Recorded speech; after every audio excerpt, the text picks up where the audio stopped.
భద్రాద్రి కొత్తగూడెం జిల్లాలోని భద్రాచలాన్ని గాలికి వదిలేసి అభివృద్ధిపై దృష్టి పెట్టడం లేదని బీజేపీ స్పోక్స్ పర్సన్ మాధవీలత ఆగ్రహం వ్యక్తం చేశారు. చారిత్రక భద్రాద్రి దివ్యక్షేత్రం అభివృద్ధి విషయంలో బీఆర్ఎస్ కాంగ్రెస్ ప్రభుత్వాలు పూర్తిగా నిర్లక్ష్యం వహించాయని మాధవీలత తీవ్రస్థాయిలో మండిపడ్డారు.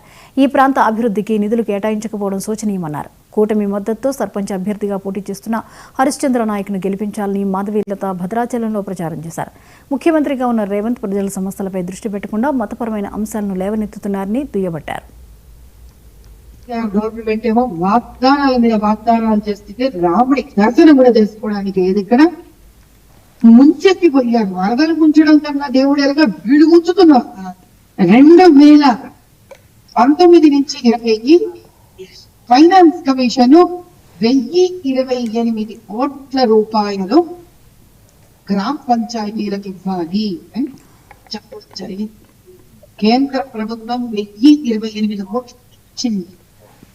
వీళ్ళకి ఖర్చు పెట్టారు. అందులో నుంచి కేవలం 612 కోట్లు మాత్రమే ఖర్చు పెట్టారు. మిగతా డబ్బులు ఎందుకు ఖర్చు పెట్టలేదు? కేంద్రం డబ్బులు ఇవ్వక కాదు. అంటే కేంద్ర డబ్బులు ఇవ్వట్లేదు, కేంద్ర డబ్బులు ఇవ్వట్లేదు అంటారు. కాదు, కేంద్రం ఇచ్చిన డబ్బులకు మనం ఇంత ఖర్చు పెట్టామయ్యా మేము అని ఆడిట్ రిపోర్ట్ ఇస్తే మిగతా డబ్బులు వాళ్ళు ఇస్తారు. సో బ్యాంకులో ఒక చోట మన డబ్బులు సురక్షితంగా ఉన్నాయి, కానీ వీళ్ళకి తినడానికి కావాలి డబ్బులు. అంతేకాని భద్రాచలాన్ని కానీ గ్రామ పంచాయతీలను కానీ అభివృద్ధి చేద్దామని భద్రాచలం సర్పంచ్ అభ్యర్థిగా నా ఎన్నికల గుర్తు ఫుట్బాల్. మన భద్రాచలంలో గత 13 సంవత్సరాలు కూడా ఎన్నికలు లేకుండా మనం అభివృద్ధికి నొచ్చుకోకుండా ఇలా ఉన్నాం. ఇప్పుడు 13 సంవత్సరాల తర్వాత ఎన్నికలు వచ్చినాయి. ఎన్నికల్లో మనం కావాల్సిన అభ్యర్థిని నిల్చోబెట్టుకొని మన భద్రాచలాన్ని మనం అభివృద్ధి చేసుకుందాం. అలాగే భద్రాచలం ఆంధ్రప్రదేశ్లోనే పుణ్యక్షేత్రం అనేది. ఈ పుణ్యక్షేత్రంలో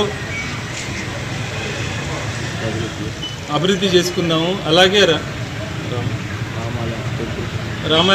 రామాలయాన్ని టెంపుల్ సిటీగా డెవలప్ చేసుకొని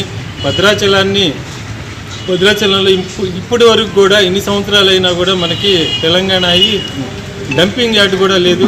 డంపింగ్ యార్డ్ ఒకటి, నీటి వసతులు కూడా సరిగ్గా లేవు. ఈ వీధుల్లో తిరిగిన తర్వాత, ప్రచారానికి వెళ్ళిన తర్వాత మన భద్రాచలంలో ఏ వీధి కూడా సరిగ్గా లేదు. దీపాలు లేక రోడ్లు గుంతలు పడి. పార్వతీపురం మన్యం జిల్లాలో కురుపాం బీసీ